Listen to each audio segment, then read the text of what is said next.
So, chapter 3, we continue with chapter 3.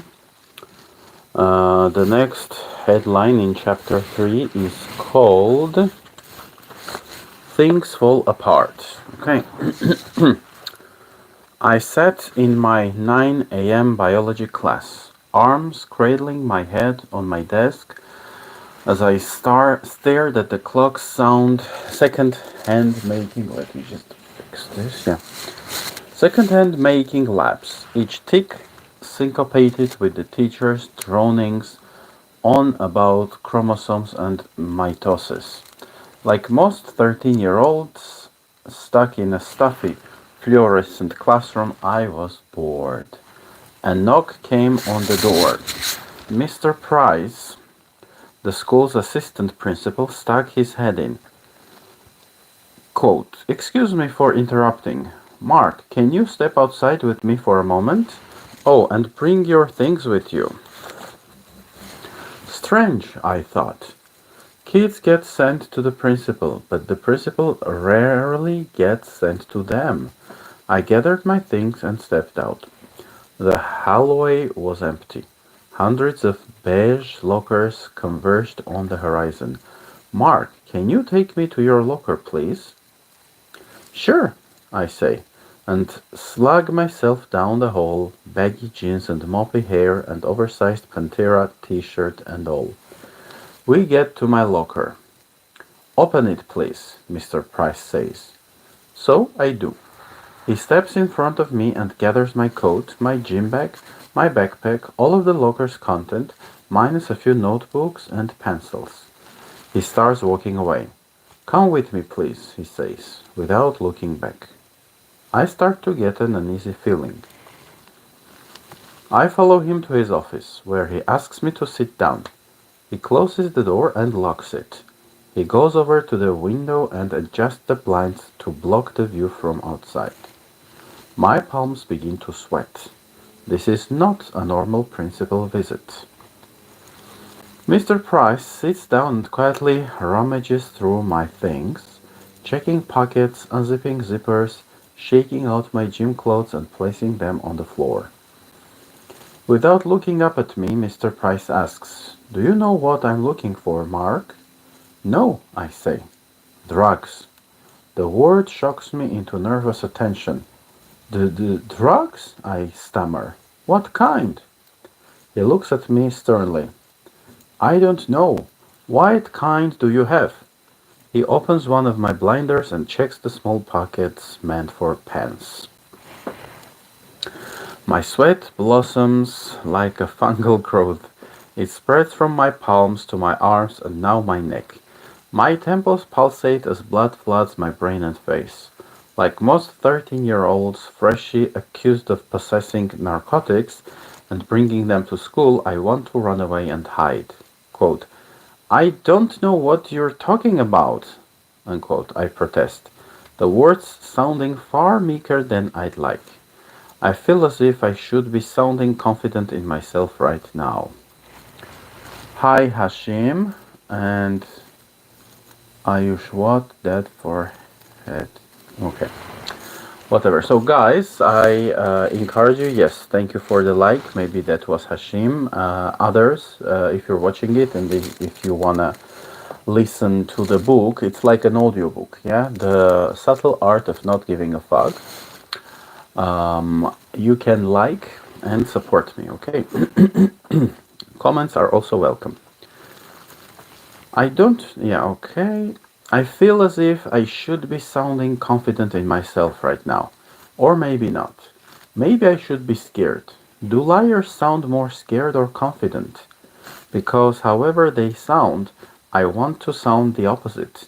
Instead, my lack of confidence compounds, and confidence about my sounding unconfident, making me more unconfident. That fucking feedback loop from hell. "We'll see about that," he says, turning his attention to my backpack, which seemingly has 100 pockets. Each is loaded with its own silly teen desiderata.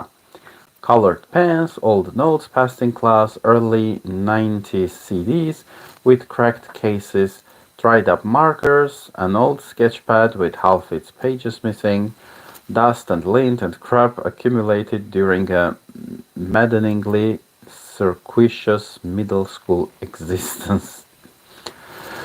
My sweat must be pumping at the speed of light, because time extends itself and dilates such that what is mere seconds on that 9 a.m. second period biology clock now feels like Paleolithic eons, and I'm growing up and dying every minute. Just me and Mr. Price and my bottomless backpack. Somewhere around the Mesolithic age, Mr. Price finishes searching the backpack. Having found nothing, he seems flustered. He turns the pack upside down and lets all of my crap crash onto his office floor. He's now sweating as profusely as I am, except in place of my terror there is his anger. No drugs today, eh? He tries to sound casual. Nope, so do I. He spreads my stuff out, separating each item and coagulating them into little piles beside my gym gear. My coat and backpack now lie empty and lifeless on his lap. He sighs and stares at the wall. Like most 13-year-olds locked in an office with a man angrily throwing their shit all over the floor, I want to cry. Mr. Price scans the contents organized on the floor. Nothing illicit or illegal, no narcotics, not even anything against school policy. He sighs and then throws the coat and backpack on the floor too. He bends over and puts his elbows on his knees, making his face level with mine. Mark, I'm going to give you one last chance to be honest with me. If you are honest, this will turn out much better for you. If it turns out you're lying, then it's going to be much worse. As if on cue, I gulp. Now tell me the truth, Mr. Price demands. Did you bring drugs to school today? Fighting back tears, screams clawing at my throat, I stare my tormentor in the face and, in a pleading voice, dying to be relieved of its adolescent horrors, I say, No, I don't have any drugs. I have no idea what you're talking about. Okay, he says, signaling surrender. I guess you can collect your things and go. He takes one last longing gaze at my deflated backpack lying like a broken promise there on his office floor. He casually puts one foot down on the pack, stomping lightly, a last-ditch effort. I anxiously wait for him to get up and leave so I can get on with my life and forget this whole nightmare.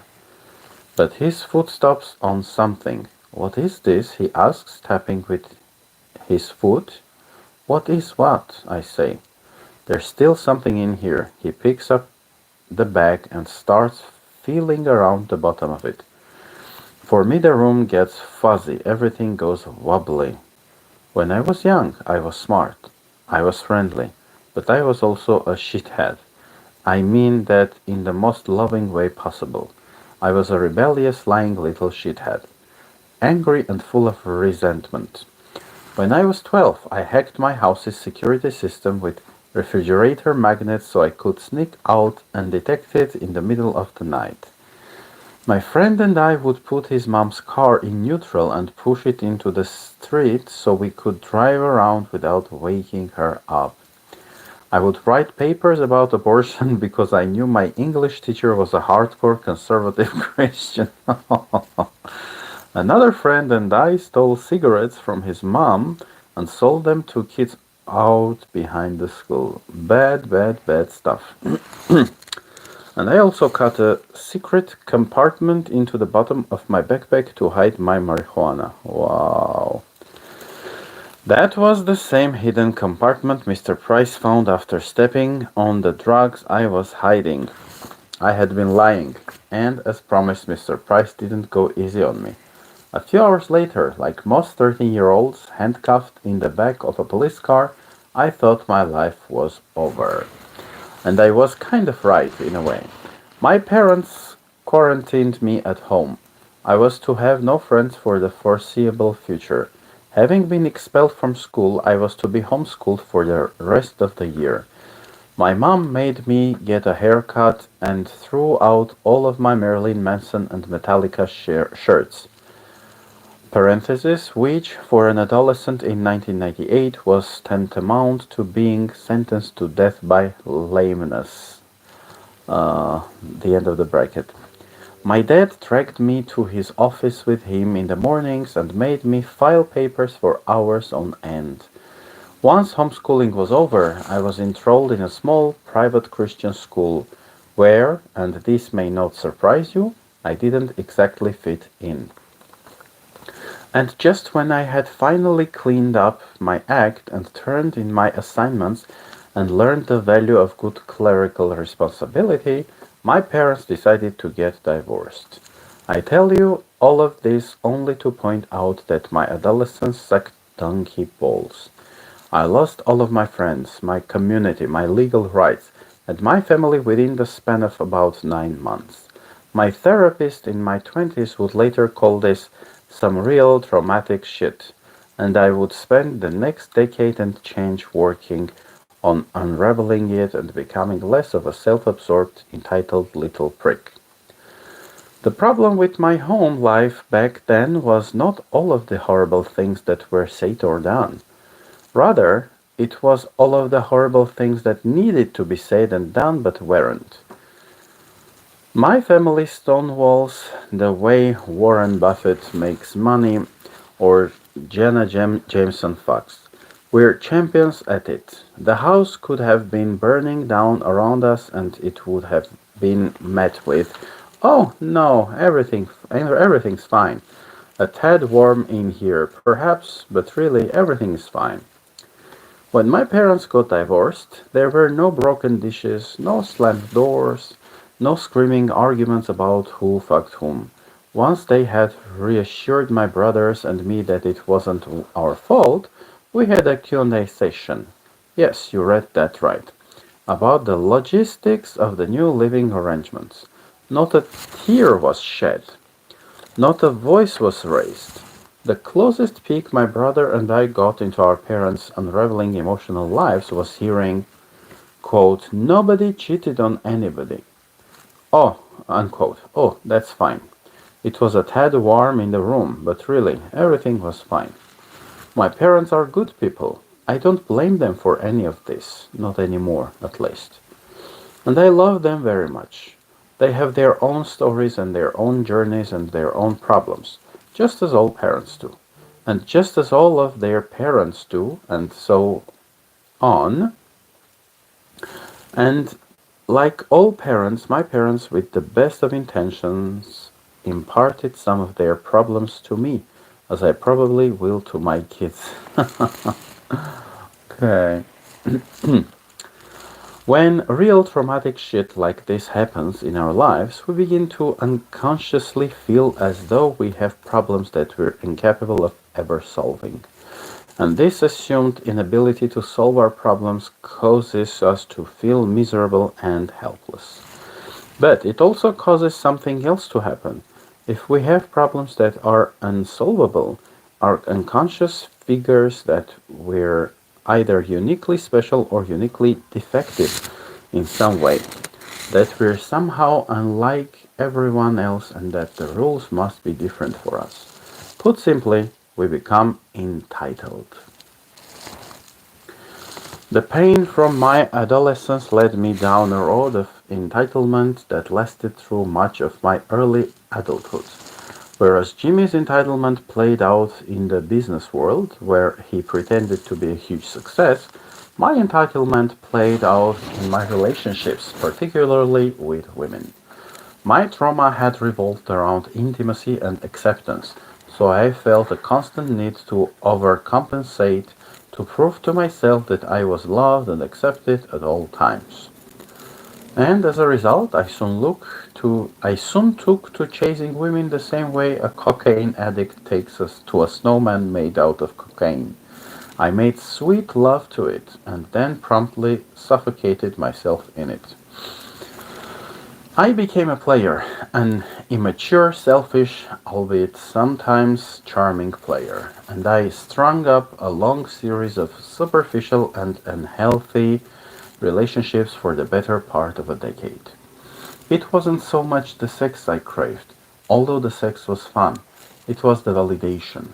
I was wanted. I was loved. For the first time since I could remember, I was worthy. My craving for validation quickly fed into a mental habit of self-aggrandizing and overindulgence.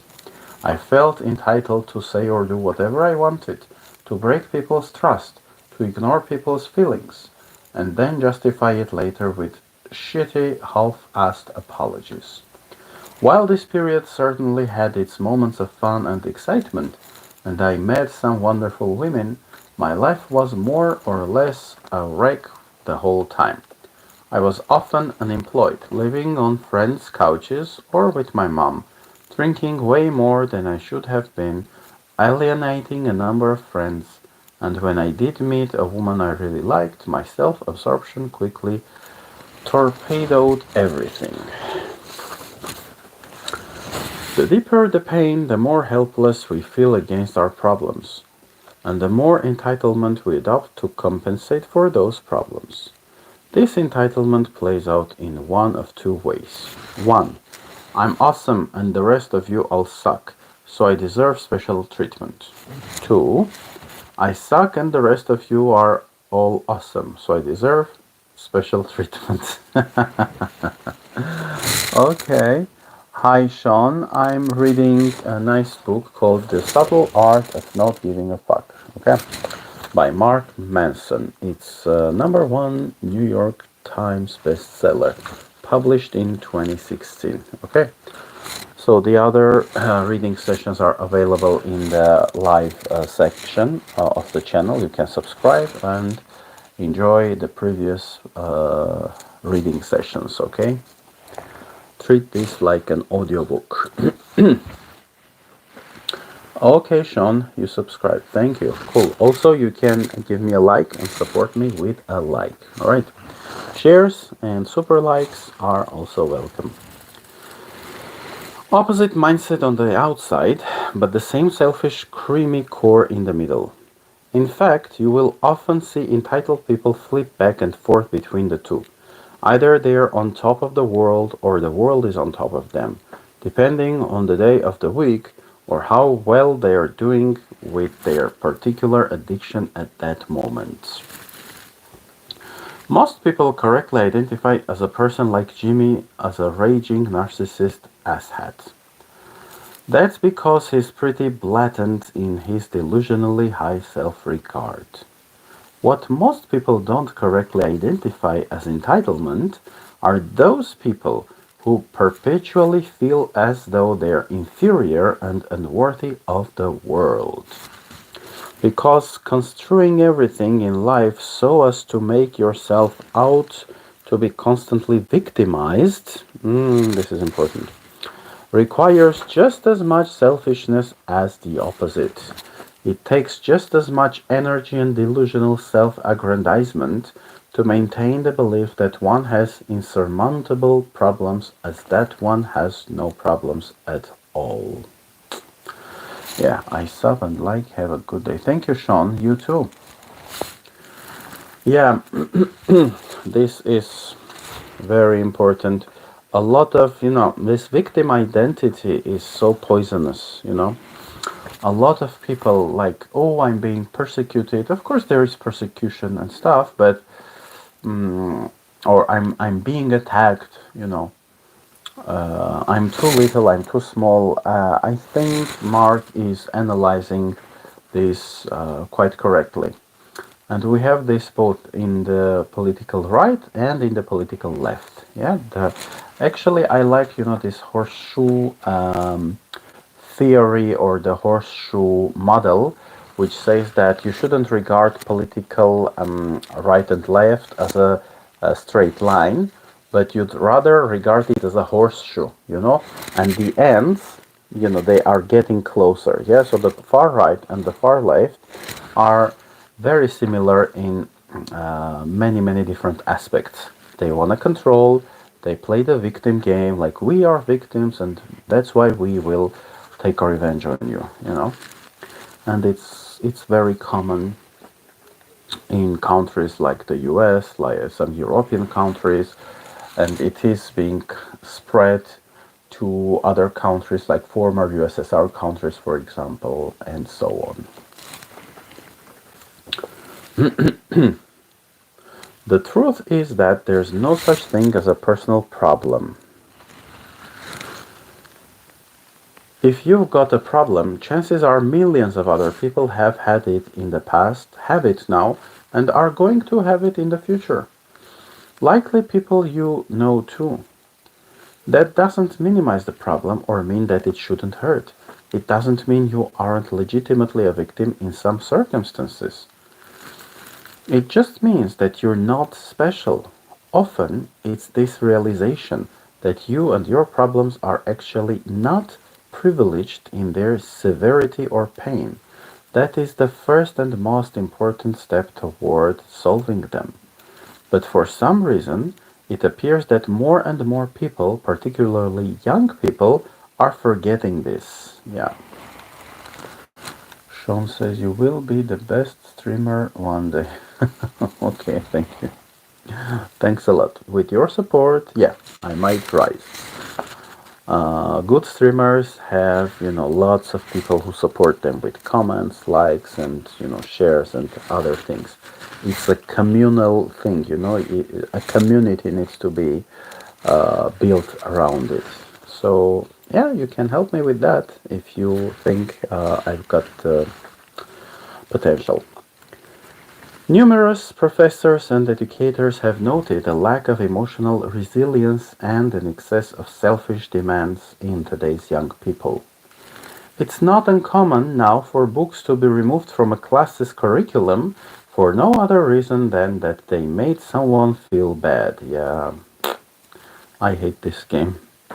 Speakers and professors are shouted down and banned from campuses for infractions as simple as suggesting that maybe some Halloween costumes really aren't that offensive.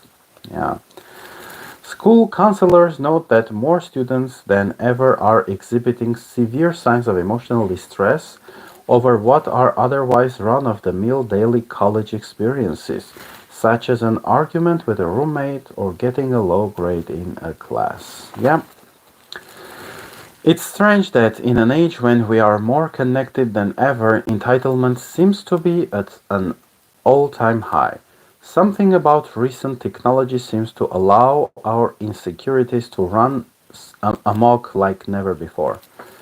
The more freedom we're given to express ourselves, the more we want to be free of having to deal with anyone who may disagree with us or upset us.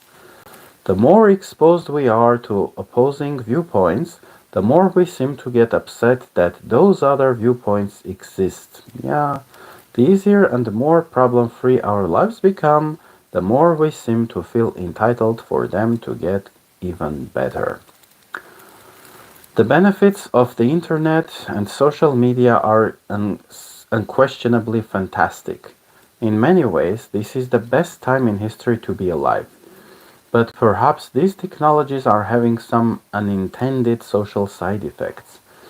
Perhaps these same technologies that have liberated and educated so many are simultaneously enabling people's sense of entitlement more than ever before. Okay, this is the end of another headline. I'll comment a few things and probably we will finish today's session because I have a meeting. I want to discover the local Freemasons. I'm just gonna watch to be supportive. Thank you, Sean. I appreciate that. Yeah, that's also a way of supporting those comments. You watching. Thank you. I appreciate that. And I'm giving you a warm high five. So yeah, this entitlement thing, the victim playing game, I told this story in another reading session, but I'll repeat this story. So there was this girl, young lady, her name was Elvira, in the Republic of Armenia. She was a left-wing feminist, and I was invited as a sexuality trainer by a small non-profit. And then this girl says that I don't feel safe in the presence of Sevak. And the organizer, who was also my friend, and I kind of coached him, I supported him psychologically and stuff, and we had some good interaction. He just canceled me. He said, you know, one of the participants, and later he said who the participant was, said that I don't feel safe, and that's why we decided to cancel you. And it's so stupid, it's so immature. Like the other side is not given a chance, yeah, especially if that cancel thing is done by a woman, by someone who's identifying as maybe LGBT, etc. I'm a non-binary person myself. Yeah, I'm openly gay and I'm non-binary in terms of gender, but still, I see that, you know, this entitlement, if you're a woman, you are given more things, you know, in some cases. In other cases, of course, there is discrimination, there is hatred, there is a lot of domestic violence, which I was fighting myself, and I am still opposing it. You know, I went to court supporting some women who were the victims of domestic violence, etc. But it's very unfair, yeah, and especially it's very stupid and very immature to base decisions on feelings. Like, I feel insecure, okay, you feel insecure, then we will cancel this speaker. That's very unjust, that's very stupid, that's very immature, yeah. And then those same people, yeah, left-wing activists, speak of equality, being supportive, being open. They speak of diversity. I was also discriminated against by a pro-Palestinian queer drag queen group because of my pro-Israeli viewpoints. Although I don't exhibit the same, you know, I have some pro-Palestinian friends with whom I am friends with, and I never discriminated against them, you know. But those others, you know, the other side, they don't care. They, if you disagree with them, yeah, they discriminate against you. So I love this book because, you know, this book covers a lot of that stuff, yeah, entitlement, the victim playing, yeah, I'm a victim, I feel insecure, I'm so small, I was abused, that's why I feel like this other person could abuse me, or I could remember my past trauma looking at his face or whatever. It's very unjust, and it's just as discriminatory as, you know, the right-wing conservatives are getting, you know. So, and I love this sentence, the more exposed we are to opposing viewpoints, the more we seem to get upset that those other viewpoints exist. Actually, recently I was in the Republic of Georgia in South Caucasus, and during a conference there was this pro-Palestinian left-wing lady who got really mad. Again, my grandma was Jewish, you know, she lived in Ukraine. And also I was in Israel. We were at the Knesset, we were at the National Assembly of Israel, and we had the LGBT flag, and on the LGBT flag was the Magen David, you know, the David's star. And you get killed in Palestine, you know, homosexuality is criminalized in all the countries, all the Muslim and Arab countries around Israel, except Turkey, you know. Lebanon, Syria, Egypt, Jordan, Saudi Arabia, Iran, Iraq. I'll check Iraq again, but the rest, you know, in some cases, like in Iran, Saudi Arabia, Palestine, they kill you for being gay. So, yeah, I naturally support Israel as a secular and democratic state where women, LGBT people, atheists, political opposition, you know, they live side by side, you know.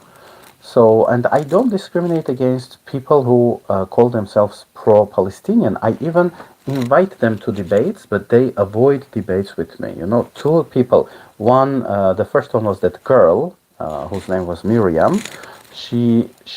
When we were together, one on one, she said, "I don't have enough knowledge on the topic, so I cannot debate with you." But so she confessed, yeah, she admitted that she didn't have enough knowledge when we were one on one, but in public she was severely, like violently pro-Palestinian, and she was trying to even she was trying to intimidate the organizers of the event of the international training to make some sanctions against me, to condemn my pro-Israeli stance. Although I was the only one who said that they are pro-Israeli, and most of them were pro-Palestinian, but they are very intolerant, and this book describes some of these instances, yeah, and this book says, gives some of the reasons why, because those people feel entitled. They speak they use the term racist and fascist, and I was called a fascist by another lesbian left-wing socialist girl, but they themselves, when we examine their behavior, it is around controlling. They want a lot of control, which is, one of the very important components of fascism. They want control, and they want to silence the opposition. And those things, controlling as many things as possible and silencing your opposition, are very focal to fascism. So, Sean says, can you read the Bible? Well, Sean, maybe I will do that at some point. I'm not interested in doing that now, and we'll finish this book first. Okay, this is very good.